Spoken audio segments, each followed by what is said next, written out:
lesson learned for me. I didn't realize that you could hold a house hostage. Like in my mind, if someone's signing a buyer's agency agreement with you, or if someone's signing a listing agreement with you, Yeah. I always thought that if someone wanted to fire you, they could fire you, right? Yeah, Like, absolutely. so now it makes me think a little differently. Like, hi there, welcome to another episode of Real Talk with Bobbie Jo. Today I have a special guest. She is from Skyline Properties also, Miss Zanika. We actually have been competing for quite a long time on the top producer ranking at Skyline Properties. We have. Yeah, that's when I first met you, was when we were at the table. You and I and Rachel are always like right there. Yes, absolutely. Yeah, that's so funny. That is true. That is very true. And unfortunately, it seems like that's the only time I get to spend time with you is at the top producer luncheon. Yes. So make sure you save room for me at your table if you get there You first. got it. You got it. And I vice got your versa. spot. Yep. Thank you so much. Do you have any idea where you ranked this year? I have no clue. Do No you clue. know? I'm thinking it has to be number 2 or 3. Okay. I don't know, but they said they're going to let us know on Thursday, so I'm waiting. All right, we'll see. I'm excited. I remember one year was 2 years in a row. It was 4, 5, and 6, and it was you and I and Rachel Yes. in alternating spots. So hopefully she'll be there too. Yeah, I know. And I think we lost one agent or something like that went to a different company, so that kind of Frees up a space. Yeah, absolutely. Let's go, Let's baby. go. Let's Get go. in there. 2026 is going to be a great year. Yes, I hope so. Yeah. It seems like it is already. It's already turned out so great. Yeah, I've had a lot of fun this year. Well, I'm sure you have had some amazing stories of I don't want to say shit shows, but I'm going to say it. Shit shows you had to work through with other agents. Yes. At Skyline Properties for the top producer or for the uprising stars last year. They asked me to come speak, and I did a speech on how to not be a crappy agent. Yes. And I did that because I feel like sometimes real estate agents get a bad rap, and it's because of the agents who, in my opinion, are crappy. This is true. Yeah, I feel like some people are in it, and it's not for the right reasons, or they're not really there to service people or take care of people. They Yes. think real estate's a quick get-rich scheme, and Yes. it's not. And it's definitely not. A lot of hustle, a lot of heart, Yes, a lot of a lot long of hours. tears. Yeah, the whole nine yards. A lot of tears. Early in, not to say early in my career, about 10 to 15 years ago, I was working with an agent, and when I went to ask her for the information on the septic, if she has had the RSS done yet or the O&M done, and she's like, the what? Oh boy. And I was like, oh, well, it's your job to make sure you get that done. And she got mad at me. She's telling me, don't you tell me what my job is. And I have 2 kids, and I do this and this and this and this and this. I'm like, but your person hired you as their listing agent to know these things, Yes. So in Pierce County, you have to have, this septic inspected and blah, blah. Well, anyhow, from there on, it was a really trying time with her. Yeah. And she had a difficult client, I would say from the beginning. Like, he was a little high strung. He had so much stuff. He had to move because his health was deteriorating. But it's like one of those properties when you pull up and it has stuff just everywhere. Yes. So I had to nurture a lot of it for my client's sake going through the process. But that agent and I would probably call her 15 times, before I could ever get a hold of her. Yeah. Oh, yeah. And text and emails. And then finally she would answer, and it was because she was working another job, or she was doing this, Oh, yeah. or she was tired, or whatever it was. Yeah. But my son happened to be graduating during the time that was closing, and we took him to Mexico for a vacation, and it was set up where we were supposed to close before we left, and then right before we left, we had to sign a 3-day extension, or I think a 5-day extension, because he didn't get all his stuff out. So the moral of the story is I'm landing in Seattle, my phone's going off, and it's the title company saying the other agent hasn't had them sign the new seller's disclosure, and we cannot close until we get that signed. Oh boy. And we can't get a hold of her. So then, as we're making our way to the car lot to get our car, I'm trying to get a hold of her. She's not answering my calls, text either. And so they call escrow back and said, is it possible for me to do it? If I get her permission, that I'll do it for her.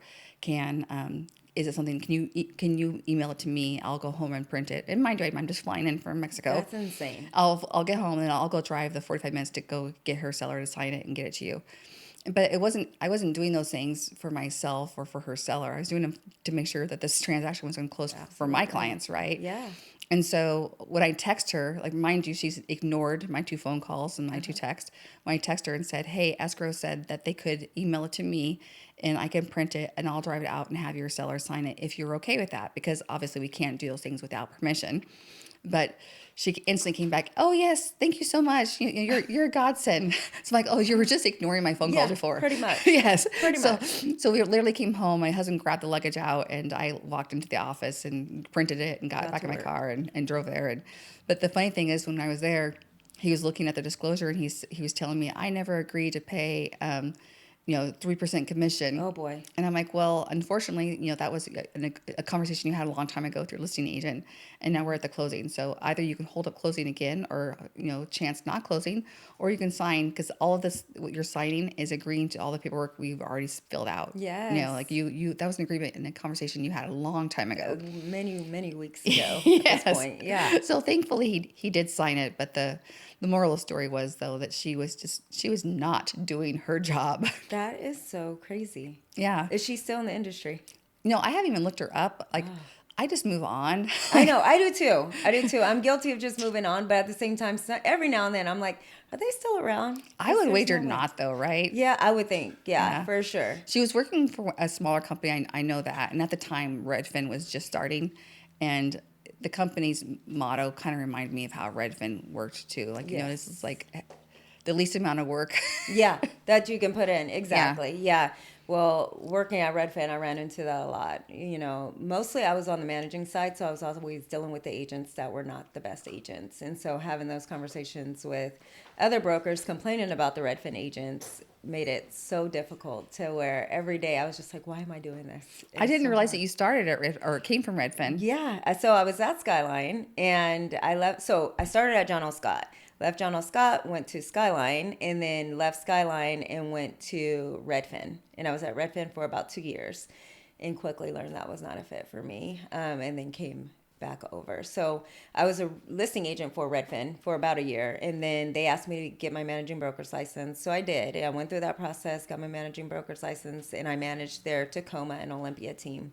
And there was a lot of new agents on that team, and so it was really tough. From there, then came back to Skyline.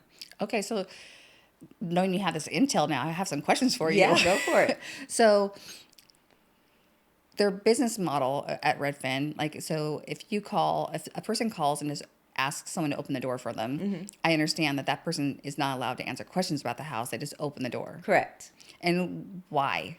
That's their showing agents. So they're associate agents is what they call them. So they're there they're kind of like an Uber service. They're just they're paid per door for inspections, for walkthroughs, for any kind of showing tours, things like that. And so they're not there. It's not like their license is restricted and they can't answer questions. It's just that they're not there to build a relationship with the clients. Therefore, they don't do any legwork to find out any questions that the client may have. And so it's up to them to pass that along to the other agent that is actually going to be writing the contract and representing that buyer. But it just seems like such a disservice to me. Absolutely. That you show up and if this person asks, is this hot water tank electric or gas? And you can't even answer that question. That seems like a disservice. Absolutely it is. Yeah. So what I find is that there were some that were associate agents that were very good. They've been agents before, but kind of stepped back from being a real estate agent because they had kids or whatever, and they were just at a different point in life. And so those are the agents that would actually go through the MLS, answer some of those questions. It's not that they were told they couldn't, it's just that they wouldn't because they were newer agents when they were associate agents. But the ones that you can tell were in the business for a while at some point that just kind of stepped back and became an associate agent, they knew where to get those answers. And so they weren't there as order takers, I guess you can say, versus the other ones that were there just as order takers. They were just there just to open doors. Well, I started making all those reader boards in the houses now. Yeah. Because I want it to be like I'm walking through the house explaining things to a potential client, right? Yes. So, and sometimes it could be the most small thing, but if you have a first-time home buyer or someone who's never had a wood-burning fireplace, yes, they don't understand, or if it's gas or propane or an insert or whatever. Exactly. Yeah. So I label the heck out of the houses, and I also will laminate them now. So if I have a seller who lives there still, they can take the opportunity to take it down, and they can just put them back up before showing if they bother them. But I just try to solve all the problems I can up front. Yeah. Yes. It almost comes down to that, because even when it's not a Redfin agent, it could just be a newer agent who just doesn't know to point things out. And so those are helpful. Well, I personally like them. I love them too. I feel like, again, going back to our job, like it's our job to try to be the most educated about that when you go to a property, right? Yes. Like, so if I'm doing showings, it's hard if you have someone coming in from out of state and you're trying to read up on like 15 different houses. Oh, yeah. That's a challenge. My brain can't hold all that information anymore, but For sure. But it is good to go through it and understand, does it have an HOA? What does the HOA include? Like, Yes. because they're going to ask you those questions while you're there. Yeah, they are. And I've gotten to a point, because I work with a lot of military, so a lot of people that are PCSing here, they know nothing about the area. I do the same thing. I try to get ahead of it, but there's a lot of times I just leave there with a list of questions, just because I know there's going to be so many things I just cannot. Just like you, I can't retain that kind of information when you're moving on to the next thing right after you're done showing. So for sure, a struggle. So what's been one of the more difficult cases that you worked with another agent? Another agent. Okay, so I've had a few over the last 22 years. But the last one that I just had actually just happened not too long ago, a couple weeks ago, where a buyer, my buyer was PCSing here. They're moving to, it's in Yelm. And unfortunately, the seller, I don't know if it's a combination of seller, agent, just like you, or if it's just an agent that just was so disconnected. And so he didn't tell and I later found out that he was only been in the industry for about a year. But at the end of the day, he didn't tell them that they were closing on a certain day. And so they knew they were going to close, but they didn't know they had to give possession to the buyer that day. So reaching them the day before closing, when I'm doing my walkthrough, and I told him, I was like, it looks like your seller's not moving out of this house. Have you followed up? I could not reach this guy. Oh, no. I was like, where are you? Like, and he just was like, when I finally got him on the phone the next morning, he was like, I had no clue that they weren't in the process of moving out. I will do what I can to get them out of there. But just so you know, I don't think we're going to be able to give you keys until like Sunday. And this was Thursday. I was like, great, great. So then I walked through the house to do my walkthrough, and there's mold. They started moving things out, but there was mold all up the walls in the closet. There was a toilet leaking. There was just several things. Trim was removed. I'm like, I don't even know why they would remove trim during their move out, but they did. And so getting him to work with me on this stuff, I have a client that's PCSing. Their household goods are coming. They need to put their stuff somewhere, and I am just stuck. So I just got over there and just busted my butt to get it done for them and did what I had to do. We had the house professionally cleaned. I did everything I could possibly do. I love that. They give you a high five because that's exactly what you should do. Yes, that's what it takes. Yes. And this is not about me. This is about my client moving here and having a home to come to. You know, it's already a stressful move across country. Yes. With kids in tow and the whole 9 yards. So we made it happen. They are now in their home and happy for about a week now. So we had that happen on our end too. It was funny because within, I would say, a month's time, it happened where I was representing the seller, and then it happened where I was representing the buyer. Oh. The buyer happened first, but we were supposed to be closing on Friday. And so on Thursday, I was flying somewhere. So my assistant went to go take a basket over and meet the agent, and we were going to hide the keys together. Yeah. Well, my assistant called me back, and she's like, they're not going to be out of here. Like, she's like, there is no way. And so I spoke with the buyers, and they're saying to me, like, you know what, we weren't planning on moving in until Monday anyways. We can just give them till Monday. Okay. You know, really kindly, right? So then I'm talking to the other agent. I'm like, well, can you be out by Monday if we give them some more time? And so she's, at that point, all happy go lucky. Oh, yes, no problem, Bobbie Jo. Yes, everything's great. Yeah.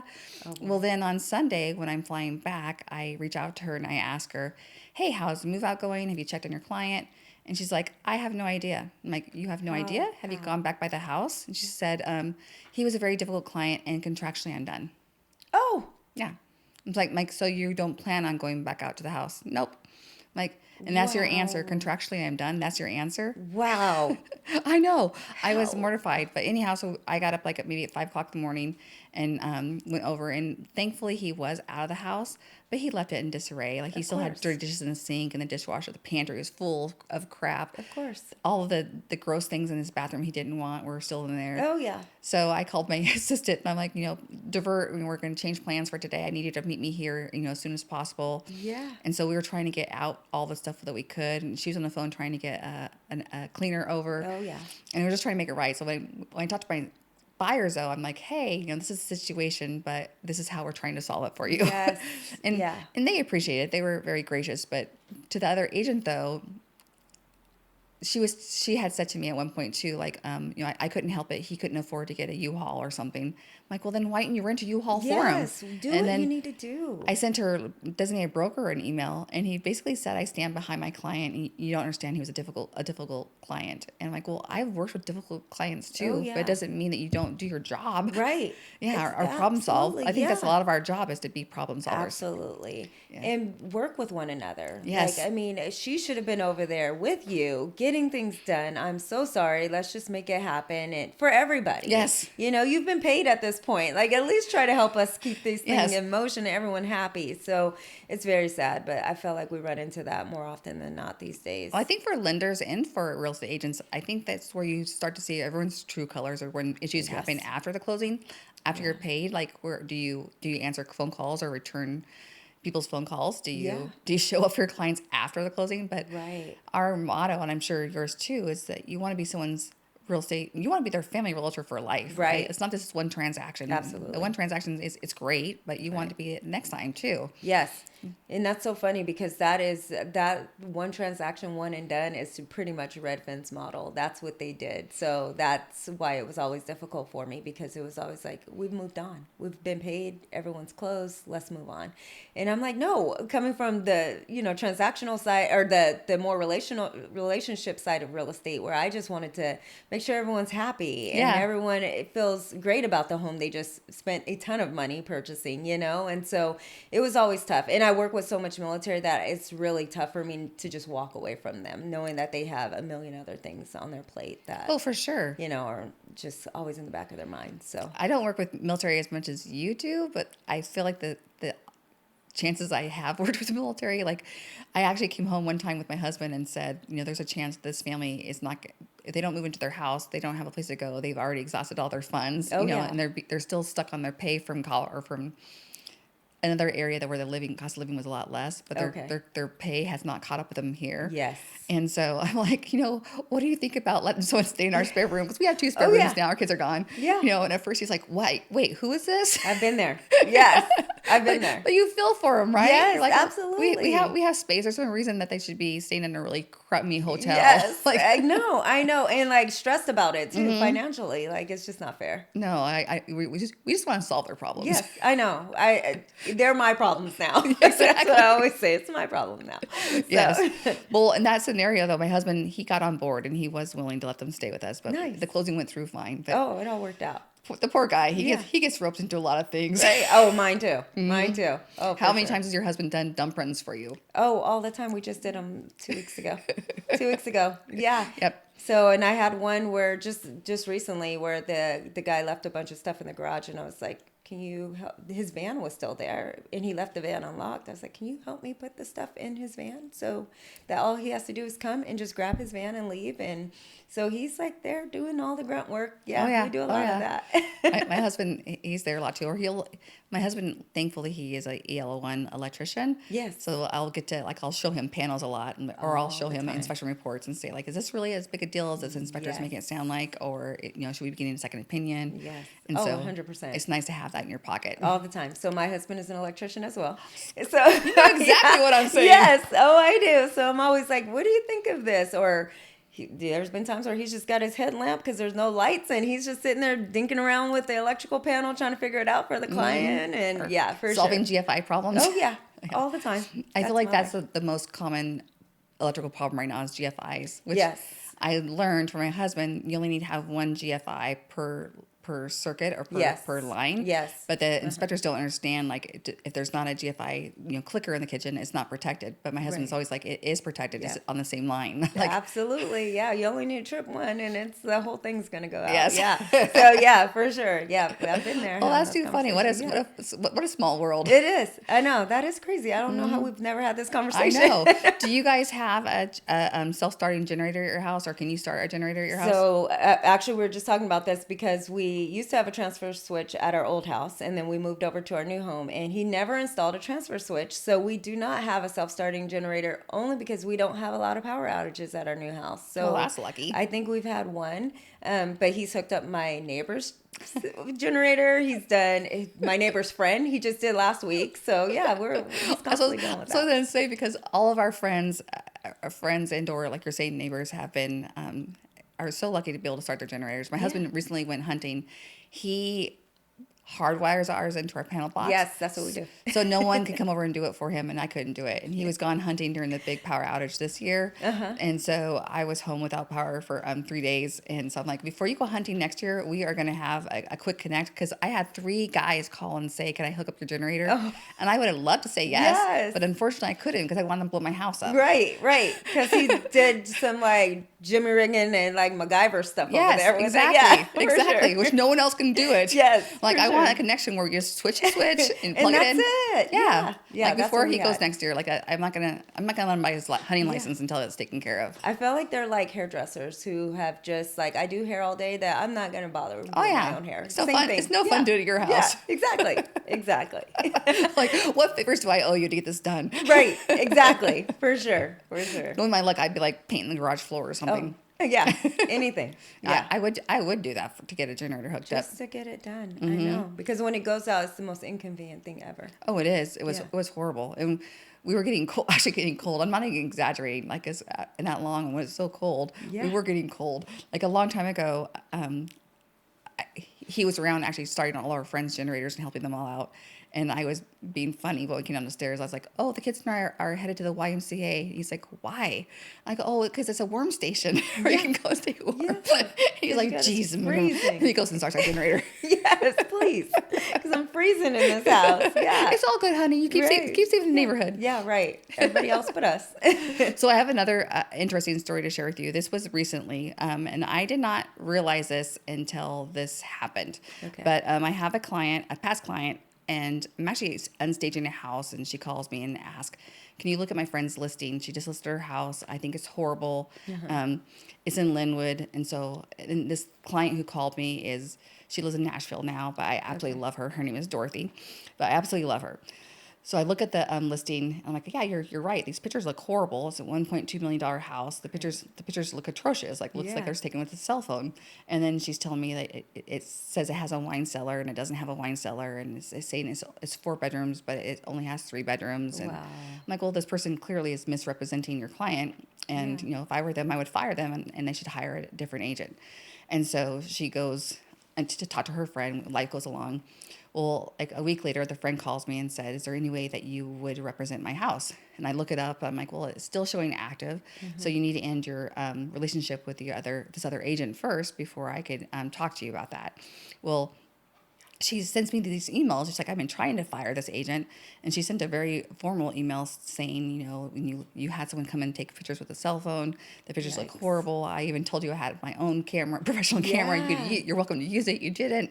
And then she's saying, like, these are the key points in the listing that were not correct. I don't feel comfortable moving forward with you. Please release me from this listing. Well, then I called Jeff at that time, our designated broker, to say, what does this person need to do? Like, if someone wanted to fire me, I would let them go right away, right? Absolutely. Like, you don't want to work with someone who doesn't want to work with you. Absolutely. Right? And also, I think in those situations, we can learn, right? Like, we can learn valuable lessons. Like, okay, I messed up right here, but how do I do it better so I'd never do that again? Going forward, absolutely. Well, anyhow, a couple of days later, I tell her the numbers, and she's like, yes, I researched it on ChatGPT, and it told me those are the forms that I needed. Pardon me. And so I asked him for them, but he hasn't responded to me yet. I'm like, oh, well, you're doing all the right things, but once you end that relationship, I can help you out. Well, then, like, maybe 2 or 3 weeks later, she comes back and she says that he released me from the MLS, but he's not filled out the form to release me from him. And he says the only way he'll release me from him is if I pay him $6,000 for his expenses of the listing. There's no way. I'm like, how is your listing $6,000? Especially if you took his pictures with a cell phone. That's what I'm thinking. And he was even charging her for $85 per name writer. So he was going to put 3 name writers up to get people to the house, and he was charging her $85 per name writer. The one that he's going to reuse again and again. Yeah. And then the sign, and then his time of coaching her to get her house ready for market. He was charging her hourly for that. Wow. Yeah, which I didn't know we could do that. I had no clue. Yes. Now we're like consultant fees. And lesson learned for me, I didn't realize that you could hold a house hostage. Like in my mind, if someone's signing a buyer's agency agreement with you, or if someone's signing a listing agreement with you. Yeah. I always thought that if someone wanted to fire you, they could fire you, right? Yeah, Like, absolutely. so now it makes me think a little differently. Like, so for people getting into contract, well, maybe it is better for you, unless you know, like, and trust someone. Yes. Maybe it is better to take a shorter term, and then you can renew it, Right. opposed to being stuck with somebody who would be horrible, That right? is Like, true. like Yeah. I really had no idea, and she ended up taking him to court, and actually, I probably cost her closer to $7,000 to take him through court. Okay. And finally, they settled on $1,000, and he signed off that he will not come after her for anything else. But in this process, it was horrible. I kept saying to myself, if he would put half the effort towards finding new clients, That's right. opposed to Yeah. badgering this one lady, like he would have probably made 10 times the amount of money. Exactly. But he was calling me too, like, and her lawyer had said, do not communicate with him. Like, this problem is between her and him. It's not has nothing to do with the house. Right, So, right. for her, if he were to win in court, the worst thing would happen is she would have to pay him his part of the commission, Right. in addition to paying me and the new buyer's agent. Okay. Right. Got it. Yep. But the struggle for her was just real. And when he tried calling me one time, and he was saying, because we eventually did list it once the lawyer said we were good to list it. And then when we listed it, he called me, and he was like, "Oh, Bobbie Jo, the craziest thing happened. I took the house off the market temporarily because the client, I guess she wanted to upgrade it and make it look nicer. So we took it off the market for a while, and then lo and behold, I see you have it listed, and I already have an agreement with her, and go ahead and give me a call, and we'll work this out." But I'm like, it was just What? weird knowing. He read the emails, right? He Yeah. knows he was fired, and she was The saying she's unhappy. disconnect. Yeah. Yes. Well, then I blocked his phone number, and a couple of days later, I'm driving and happen to be with my husband, and he calls me again, but I don't recognize the number. Oh, So I okay. answer, and he's like, "Hey, Bobbie Jo, I was just trying to get a hold of you because we had a situation, and I wanted to give you the courtesy of talking to you before I turn you into the MLS." Oh, nice. I'm like, okay, Yeah. well, I Passive didn't. aggressive there. Yeah. I found out already that I didn't do anything wrong, and it wasn't temporarily off the market. You were fired, and you need to talk do with a lawyer or with a client or your broker, Yeah. right? Like I said, nothing to do with me. Right. But he was just like, blah blah blah blah. Like, And at this point, they hadn't gone to court.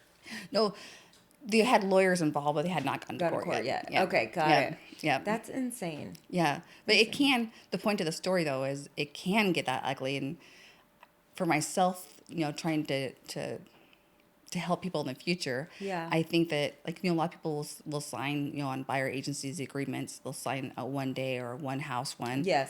And it's a pain in the butt for us to have to keep filling those pieces Yes, of papers it out. is. But I think, after knowing the story, I almost would advise people, until you have a relationship and that someone has good communication, or you feel that someone has your back, Yeah. then, maybe that is the better thing to do. And Absolutely. I do not like to sign a 3-month listing agreement, because I feel like we need 6 months, Yes, right? easily in this market. Yeah. Yes, but also on the flip side, though, I mean, until you get someone's trust, maybe it's not a bad idea to do 3 months, Right. because you're not going to lose a whole entire season or market Right. if you have the wrong person. Absolutely. So, Yeah. learning how horrible it was from that last client, I'm like, well, I guess the resolution is, to protect yourself as a buyer or a seller, Right. to sign shorter timelines so you're not stuck in these contracts. Yeah. Because really did not know that we could hold people hostage. Yeah, that's a whole thing. And I've always came from the mindset of just like, if you don't want to work with me, that's fine. And I don't want to work with you. Let's cancel the listing and move on. Most of the time people are canceling. I don't know that I've ever had any, but I had one cancel that was disgruntled, and I canceled it, not her. But you do get those where every now and then you just have somebody you just feel like we're just not a good match, And I just recently actually signed a shorter listing term because I didn't know how I felt about working with him. And so I was like, hey, I only do 3 months, and let's see if we mesh well together. Just because that first meeting was just very aggressive. I sold his place with no problem, but it was just one of those things. You just don't know. Sometimes when they come in really hot out the gate, you're just like, I don't know if we're going to be a good fit. But it ended up working out. But yeah, that definitely is a thing where I didn't realize that people fought that. I just feel like that's just a no-brainer to me. For sure. We both sleep at night, yes. knowing that we don't want to work and together. I got into real estate too to make things better, because for myself, we had horrible real estate agents, and I just did it out of desperation because we were just tired of being in the dark, right? Yes. So once I realized that it was going to become a career, I mean, I didn't know. Yeah. But it came into career, but once it started becoming more productive, I should say, that I was like, okay, I have to make sure that no one ever, ever, ever feels the way that we felt when we were having crappy agents, right? Yes, so it's like, sure. I always try to go above and beyond to make sure people are well informed, you know, and don't be wrong, I've had oopses or Of course, we all have. situations where I learned stuff. Yeah. But whenever I do have an oops where I make a client is not happy with me, I try to reflect like, okay, you know, as myself or the team, like how can we have this never happen again? Right. Right. Yeah, So absolutely. I just had that recently where I had somebody write a contingent offer. This is still learning. I mean, 20 something years and we're still learning. Oh, for sure. You know, things come up and contingency have made a comeback. So I was dealing with a contingent buyer, and we ended up getting an offer on their home, and I let the agent know that we received this offer, but the closing date was extended. It was it was shorter. I'm sorry. So the closing date was, say, 3 weeks versus the contract, I think, says anything shorter than 30 days. I have to read it again. I'm sorry. It's just something I don't remember. I think if it's shorter than 30 days, you have to give notice to the seller to let them know that, you know, you're accepting this. And I did not. The house was vacant. It wasn't a big deal. But I ended up speaking to Eric, the other designated broker at Skyline. It was a weekend, and I remember just being in panic mode that I was like, hey, Eric, I don't feel like I missed something, and I just want to send this over. Can you put some eyes on it? He looked at it and he was like, Zanika, you messed up. Anything under 30 days required the seller's notice, and you didn't give them notice of this, right? And I said, I did not. He's like, yeah, this is a problem. And so we kind of went into this whole panic mode over that whole situation. It all worked out. I don't even think that buyer ended up sticking. I ended up, that buyer walked away somewhere midway through, and then we ended up getting another buyer. But I just remember that feeling but I wanted to make it right. And I got on the call with my buyer/seller to let them know, hey, this is where I messed up, and I'm taking ownership of this. And if something were to happen to your earnest money, just know that I will cut you a check and I will make things right, you know? So it's constantly we're learning, but it's all about taking accountability. It's all about making it right when we can. And we're not perfect. You know, things are going to come up, and some things are out of our control, and some of them are our oopsies. And yes, I think that we do. I do that a lot too. Like put my money where my mouth is. Yes, it's absolutely. Like, it's like if someone's going to pay the price, it'll be us. Yes, 100%. Which I think that's why we thrive in this industry, and I think that's why we're always on top producers list, because we do go beyond. You know, this is more than just my ego. This is more than just, you know, it's changing the world, making it better in real estate. Absolutely. Absolutely. Sure. And that's why I think that this, you know, everything going on with AI, it is scary, because I think that it is going to change the way real estate is done. And I think that there will be those that tend to lean towards using those tools. But I also think that those that really need that hand holding, those first time home buyers, that the person that can't go to dad to ask these questions. And dad doesn't trust AI, by the way, because he's never going to trust AI. But, you know, they're always going to want that relationship. They want to know that they can call an agent at 8 o'clock at night when they're in a sweat and wondering, did I miss something, or should we do this or whatnot? So I think we'll be around for a while. I think so too. Yeah. I feel like for myself, the people that I rely on the most too, that as my team partners, like, you know, say a painter or our cleaners or our lenders, they're all like-minded, as in like, okay, you know, we'll rush and get this done, or you can call them, like you're saying, on the weekends, and they'll answer the phone and help solve our problem. Right. Yes. Right. And there's always going to be that. There's always going to be a need to just hop on a call. Hey, I need to know that you can get over there and take care of this leak that's going on. You know? For sure.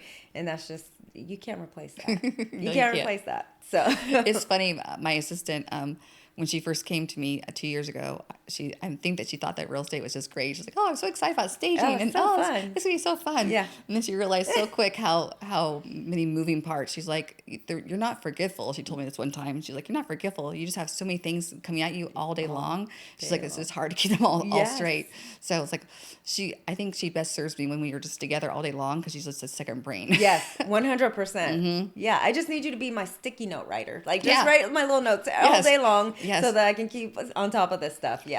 So I recently had this is a new oops on my part, but a couple weeks ago we had, well, first off, I had a client.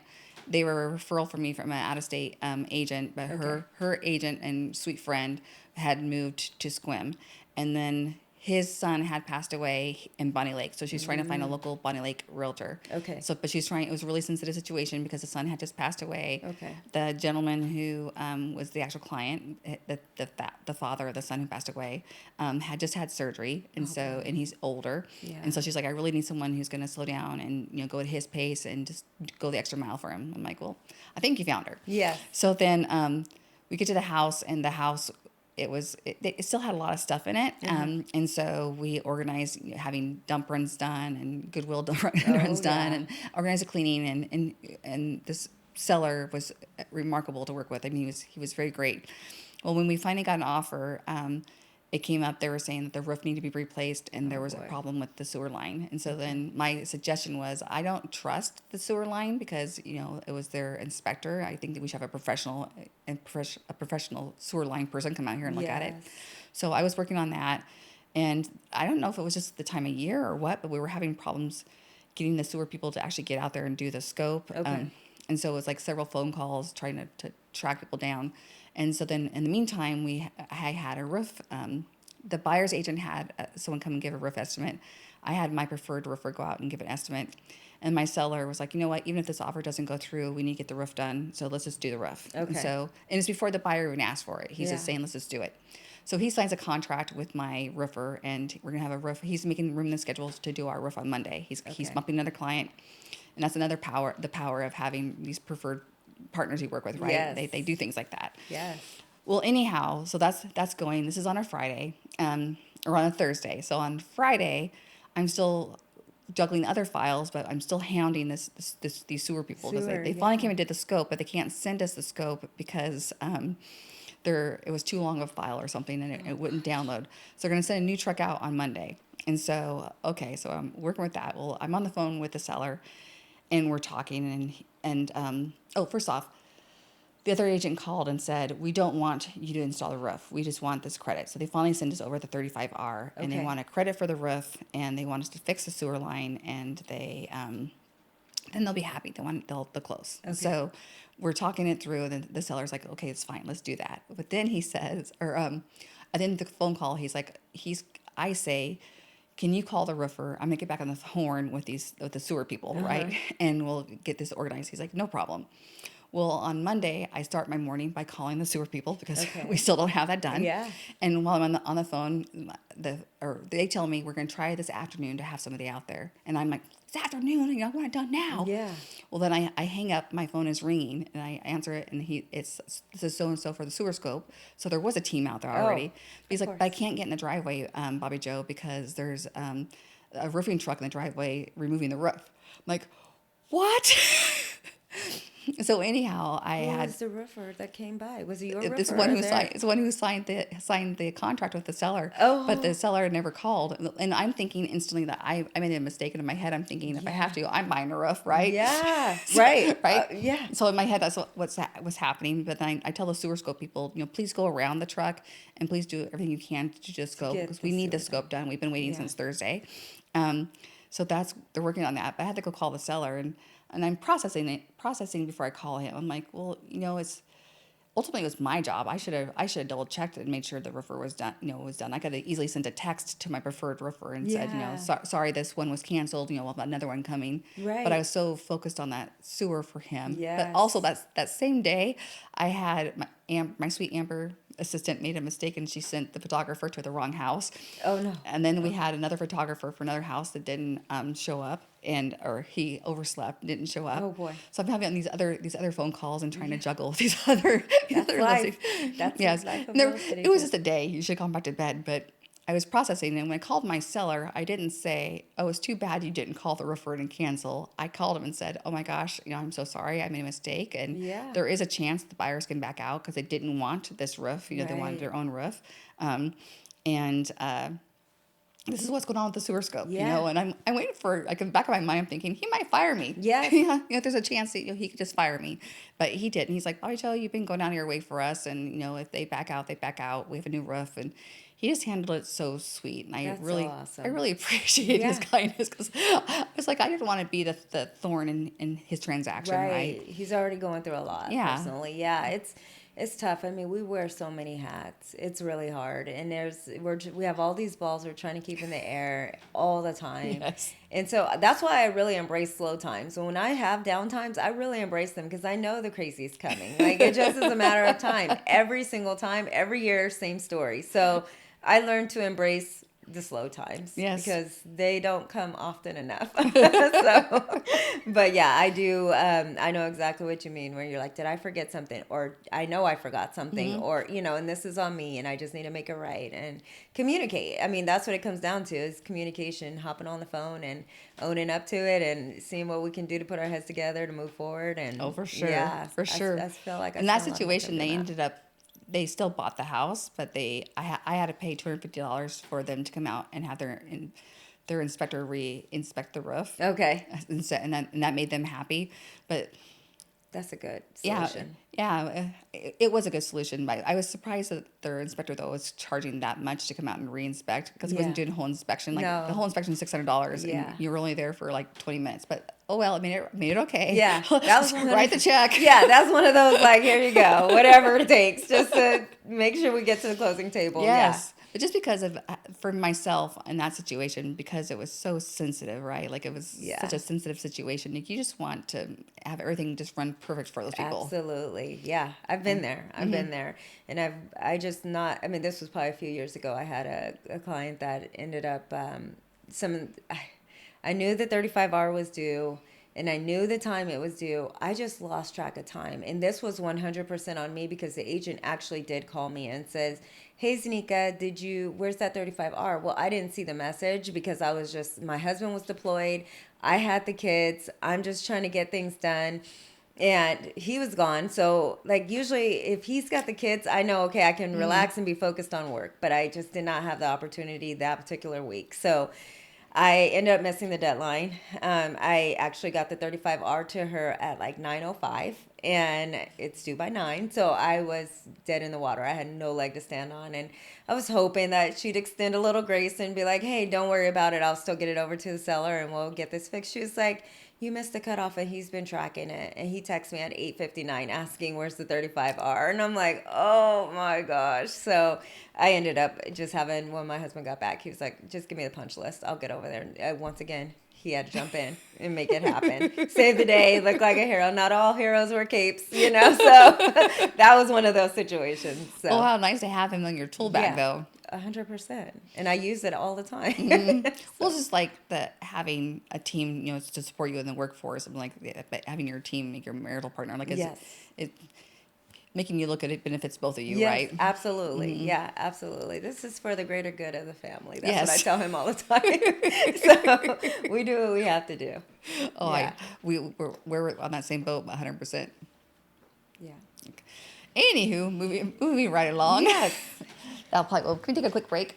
Yeah, in our industry, we work with also amazing realtors, and I feel like when we are so blessed to have another amazing realtor on the other end, that the transaction goes so much smoother. 100%. But there was a situation where we were representing hostile, divorcing clients who hated the house. They hated each other, and it was so hard, and everything was so delayed because there was no communication, and it was just delayed on getting them out or taking care of things. But with the other agent support, I would just be honest with them and say, my sellers have not been responding. We're trying to get this door repaired or whatever it is. We ended up taking a door ourselves. We had to drive it to Tacoma to get it fixed because we couldn't find a new one. So we had to fix that door. But she was so gracious, as in like keeping the contract together. Like she was informing her people, like, hey, we're working on this together. We're going to solve the problem. Yeah, not scaring them like, hey, I don't know what's going on. Right. But with that great communication both ways, we had a file that could easily have fallen apart. Oh yeah. But by working together, we were able to close it, and also, we were able to close it and close that chapter for my clients. Yeah. But then also we were able to close it and have her first time home buyers actually have a nice house. My clients actually left that house in a mess, and we went and checked it before they got keys. They were getting keys on the next morning, but it closed around, I think it closed the very last hour, like 4:30. Okay. So by 6 o'clock, we were down there just to check on it. Oh, yeah. And I called my team. I'm like, I'm going to need everybody's help. Yeah, everyone. Yeah. But they left so much stuff there. It took the back of 2 trucks in a dump trailer of stuff, and we were there to 10 o'clock at night. Insane. Yes. Insane. Yeah, that's just another thing to add to the list of things we do. But Yes. I definitely, I do feel like when you have somebody else on the other end that's just willing to put their heads together and come for up sure. with a solution, it makes all the difference in the world. Like for you, for everybody, just all we have to do is come up with a solution. But, I think agents get so caught up in the emotions. And I think that's where we have to remove ourselves from the situation. We are the level-headed ones in this thing. We're following the contract, and that's what we need to do is stick to the contract. What are the terms? And, make sure everybody's staying within that timeline. But in addition to that, it's just remove the emotion from the transaction. And there's some times where I take on the burden of that emotion. I might lose it. I might scream into a pillow, but when I answer that phone, it's going to be like, this is Anika, So, I definitely feel like you do when you're working with an amazing agent, you remember that agent. Oh, for sure. Yeah, you remember them, and you look forward to their little text or call on another listing. It's like, let's do this again. So it makes a huge difference. I don't mind. Also, I have no problem working with other new agents. You know, for sure. As long as they're transparent that they are new. Like, I don't mind. Like, one time an agent was like, about a response I had. I'm like, oh, have you not dealt with this yet? And they're like, to be honest, no. And I was like, well, if I was talking to my seller, these are the two options that I would give them, Yes. and feel free to talk to your designated broker too. Yeah, but this is how I would present it. Like, it's not a deal breaker. Don't look at it that way. Right. But just look at it as presenting the options and being transparent with your seller and letting them know. Yeah, absolutely. What their options are, because then they're going to make the best decision for them. Yes. Yeah. I just had one like that, and the guy was new, and I think this was probably his third transaction. And just the fact that he was just so humble, he was just like, this is all new to me. I've never run into this. I know that I have my broker to speak to, which was great because I can only give so much information before I'm like, you need to probably check with your broker to make sure. But at the same time, it just flowed. It was one of the best transactions I've had in a very long time, and he was very new. So, and one of the things that I find that I do is, and this is probably a fault of my own, but I make my inspection responses so wordy because I'm like, I want to make sure they know, hey, if you're going to repair a wall, I want light kind paint, texture, and all of that. And it's extremely wordy. And I think it turns people off, and they get scared when they see that because it's paragraphs. And so sometimes I run into that. And when it's a new agent, I feel like I really need to let them know, hey, I am just letting you know, I write my inspection responses very wordy so that there's no gray area. But you probably do that now, though, because you've been burned before, right? And so absolutely. you learned, and that's how you're resolving that problem. Absolutely, yeah. I mean, as you're saying, I'm like, I don't do that. I probably should do that. I never had that problem before, but you could easily walk in and the wall was beige and they just painted the area white. Oh, yeah, for sure. And actually, one of the times that it happened to me was on my own rental property that I was selling. It was a duplex, but it was in north end of Tacoma, and it was, they had their whole committee for architectural, and you had to stay within certain guidelines or whatnot for the era that the home was built. And so we had to replace the rafters on the roof, which was fine. We did that, but they required a certain type of rafter. It's like a certain kind of wood and all of that stuff that they required a design. And we did all of that, but they didn't say paint. So we put it up, and then I didn't even think about it because I just kind of walked away from the whole situation. I was just like, oh, okay, well, I'm done. I've done my part. I put the rafters up. Well, then that's when the buyer came to us and says it has to be painted. And I was like, wait, the contract doesn't state that. And so where I learned to make them wordy was because of Tasha, which she used to work at Skyline. She was a designated broker there many years ago. And I love Tasha because I learned so much from her. But one of the things that she told me was like, they didn't tell you that you have to paint it. They didn't even say what kind of paint or what color paint. So you technically don't have to. Right. I painted it just because I wanted to make it right and move on. But that's just one of those things where I learned from somebody else's mistake, but there are times where you just want to make sure it's very clear, just so that I'm not out there on a Saturday painting, because I don't want to make this right later. So I do it for that reason too. Well, for myself, when you're listing, I think that's part of the importance of doing homework and doing the pre-walkthrough for listings. Yes, is to make sure that those things are taken care of. Like, I just recently had one where a dad had passed away. We had this little house, but he had used the wrong type of plywood. But he was just enclosed it, like under the eaves. You know, when you look up and you see the rafters, he enclosed it with the wrong plywood, so it looked all moldy and gross. But it had nothing to do with the structure of the roof or the eaves. It was just that crappy plywood that they used.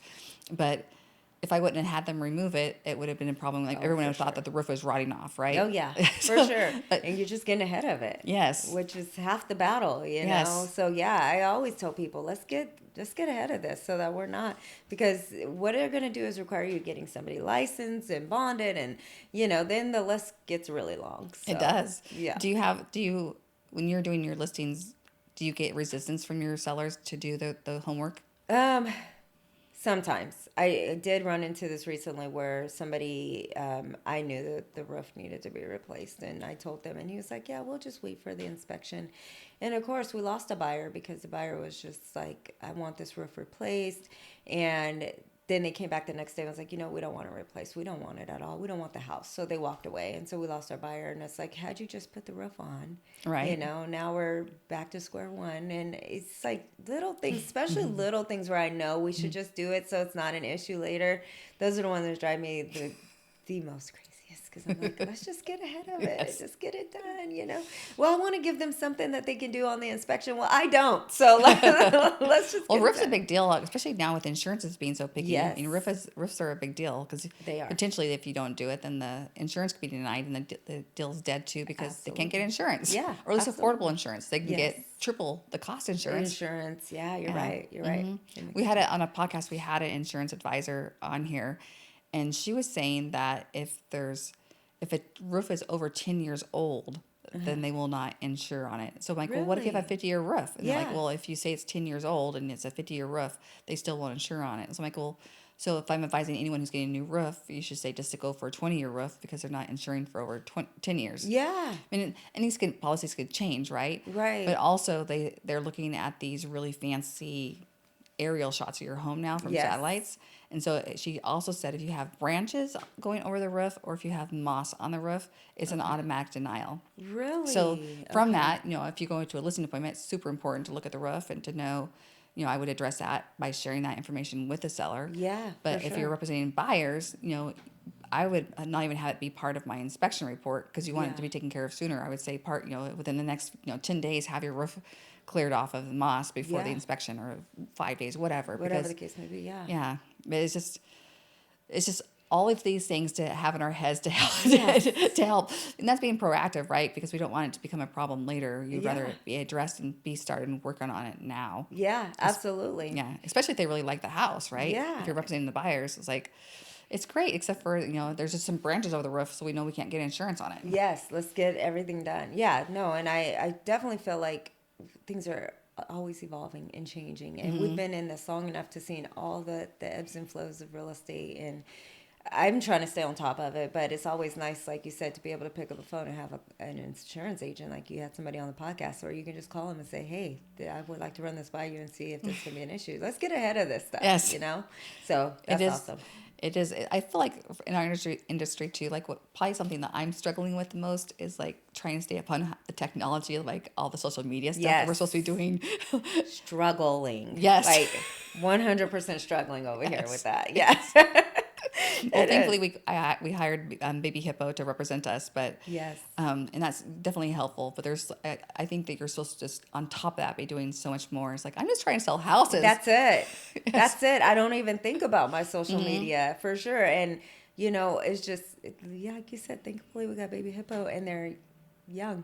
Yes. And they like that stuff versus me, who is like, I'm just trying to remember, did I take my medication this morning, my vitamins? So, like, not trying to remember if I posted something on social media. Was that today or yesterday? I don't know. Then I think the part of being a more mature agent is I don't stress anymore about deals falling apart. Like, Yes. I'm like, we're comfortable. We're still eating. Yes. We're not working so much for the money. In the beginning, I've always strided myself on not looking at commission. Like when I go out and look at houses, I never had the idea of what the commission structure was Right. ever. Right. But recently, one of my rookie agents put together an offer and I overlooked it. And again, I don't ever look at the commission line, Yeah. but that was dumb of me. And I learned from that transaction because they were offering 2.5% commission, but she didn't put anything in the second box of what we're asking for. Yes. And so then once they said yes, they'll take our client's offer, Then we realized that, there was no commission there. And so then we spoke with them. They're like, oh, well, instead of 2.5%, we're willing to pay you 1.5%, but we're not willing to pay 2.5% because you didn't ask for it. So lesson learned to me, right? We should look at the commission structure. But that's a hard lesson learned. it is a hard lesson learned. But like I was telling my client, my agent on my team, like that bad is just as much on me as it is you, because I didn't catch it. When I look through all the numbers, I'm looking through all the things that affect our client, right? Not the thing that affects us. Yes. But you can guarantee I won't make that mistake again. Absolutely. Right? Like, but I wish though that more agents were more driven by just taking care of people, Absolutely. because the money will come. Yeah. And that's why I'm saying, like, if deals are falling apart, whichever party I'm representing, I feel bad for them on that part. Right. But it's not, the money does come eventually, right? Yeah, so you're just not so worried about it. You're just like, let's just take really good care of people, and they'll keep coming back to you or refer to you. Absolutely. But since that's changed Nolan, since that change on our first page of our purchase and sale agreement, though, where we have to disclose how much money we want to be paid, now I will not make that mistake again. No, absolutely not. Absolutely. It's such an easy thing to miss, too, because like you said, we just kind of make sure that we have the terms correct for the client. Yeah. You don't think about that. What am I being paid on this transaction? You know, you just want to just make sure it all goes through for them. And it was just it was never an issue. So now it's always like in the back of my mind after Skyline sent those emails reminding agents, make sure that you're filling out. Remember, I don't know if you remember, they were hounding us for like every 2 days. They would send a message. Guys, I cannot stress this enough. Make sure you're filling out that second section. Now I'm a little bit more mindful of it, but before it was never a thing ever. And it's just interesting that we just keep evolving in this business. But like you said, we're coming from a place of no longer having to be stressed about the deals and the money. It always comes. You do right by the client, it will always come, rather in a form of a referral or something. So I'm grateful for that. I'm grateful to be on this side of this industry 20 years later versus those trying to jump into it today. It's brutal out there. It is brutal. I would say it's brutal just because there's logistically so many things have changed, I think, in our industry. And absolutely. So, yes. And the contracts have changed, and I think it's nice having for the inspection response. I remember the good old days when we used to send the whole entire report and be like, hey, all of these things are wrong, but we're only asking for this thing. Like, how nice are we? But now if you send that whole entire report over to someone, automatically you're waiving your right to ask for anything. Absolutely. So that's a big deal. As an old timer, just trying to remember these things that are changing is tough. I'm like, what changed? Wait, can we send it? Can we not send it? Yes. Like, it's so much. Yeah. And that's actually brings me back to that agent that was new. I just told him, I say, hey, you sent over the inspection report. Just so you know, like, this would have avoided it. You know, you would have just waived your inspection. But I want to work with you. Let's see what we can do to make sure that your client's happy and my client's happy, and we got it to the closing table. But those are the things that, newer agents just really, you need to stay on top of these things and the changes, because we that are programmed a certain way still have to stay on top of it. So it's just as important for newer agents to stay on top of it. Think about your story right there, though. Because you could have easily been like the jerk agent who's like, sorry, you didn't send it in on time. But then you could have potentially, too, lost a client, because if they would have said, like, oh, these are, I'd rather lose my earnest money because these things are a bigger deal. Right. They could have walked, right? Right. So absolutely. then I think that you're protecting both parties that way by saying, like, let's work through it and move forward. It's for the greater good of everybody. Like, they want the house. My seller wants to sell it to them. Let's just make it happen. Absolutely. Yeah. So that was just just one of the many things. Well, and it's happened to my assistant had reminded me. She's like, you have corrected other agents because other agents have sent you something, and the second box wasn't filled out, and you have told them, like, well, we'll keep putting good in the world. Because, absolutely. And my seller was offering, say 2.5% or 3%, and so we're like, hey, you missed this box. Do you want to fix it before I present it to my client? Absolutely. And that other agent could have done that for us, but they didn't. Which is so terrible, but whatever. But it's learning. It's what do we learn? Yeah. We're learning to check that box. Yeah, check that box. Definitely. Before you send it. And there's times where I upload it, I'm like, wait, did I check that box? Let me go back in and check to make sure. It sticks with you. Certain things stick with you. That happens to be one of them.